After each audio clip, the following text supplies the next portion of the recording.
ಸಾಕು ನಾಯಿಯ ಸಮಯ ಪ್ರಜ್ಞೆಯಿಂದ ಮನೆಯ ಮಾಲೀಕ ಪವಾಡ ಸದೃಶ ಎಂಬಂತೆ ಪ್ರಾಣಾಪಾಯದಿಂದ ಪಾರಾಗಿರುವಂತಹ ಒಂದು ಘಟನೆ ಉಪ್ಪಿನಂಗಡಿಯಲ್ಲಿ ನಡೆದಿದೆ. ಮೇ ತಿಂಗಳ 30ರಂದು ಅಂದರೆ ಮೇ 30ರಂದು ಮೊನ್ನೆ ರಾತ್ರಿ ಸುರಿದಂತಹ ಭೀಕರ ಮಳೆಗೆ ಅವಾಂತರಗಳು ಸೃಷ್ಟಿಯಾಗಿದೆ. ಹಲವೆಡೆ ಸಾವು ನೋವು ಉಂಟಾಗಿದೆ. ಉಡುಪಿಯ ನೀರಕಟ್ಟೆಯಲ್ಲಿ ಮನೆಗೆ ಅಪ್ಪಳಿಸಿದಂತಹ ಗುಡ್ಡದಿಂದ ಮನೆಯ ಯಜಮಾನ ಮಣ್ಣಿನಡಿ ಸಿಲುಕಿಯೂ ಕೂಡ ಸಾಕು ನಾಯಿಯ ಸಮಯ ಪ್ರಜ್ಞೆಯಿಂದ ಅವರು ಪವಾಡ ಸದೃಶರಾಗಿ ಪಾರಾಗಿದ್ದಾರೆ. ಈ ಸಂಗತಿ ಬಹಳ ತಡವಾಗಿ ಬೆಳಕಿಗೆ ಬಂದಿದೆ. ಕಿಶೋರ್ ನೀರಕಟ್ಟೆ ಉಪ್ಪಿನಂಗಡಿಯ ಟೀಮ್ ದಕ್ಷಿಣ ಕಾಶಿ ಸಂಘಟನೆಯ ಆಂಬ್ಯುಲೆನ್ಸ್ ಚಾಲಕರು ಕೂಡ ಆಗಿರ್ತಕ್ಕಂಥವರು.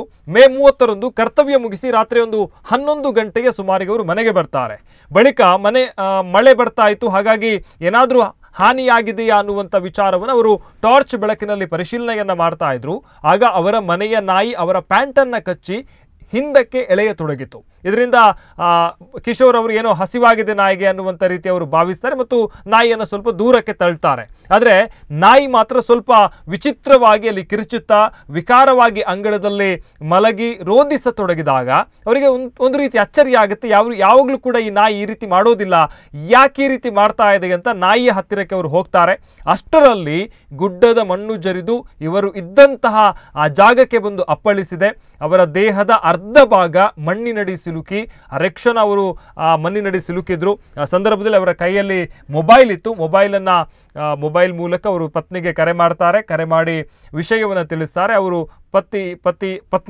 ಅವರ ಪತಿಯ ಗೆಳೆಯರಿಗೆ ಒಂದಷ್ಟು ಮಾಹಿತಿಯನ್ನು ನೀಡಿ ತಕ್ಷಣ ಅವರೆಲ್ಲರೂ ಬಂದು ಅವರನ್ನು ಮಣ್ಣಿನ ರಾಶಿಯಿಂದ ಹೊರತೆಗಿತಾರೆ.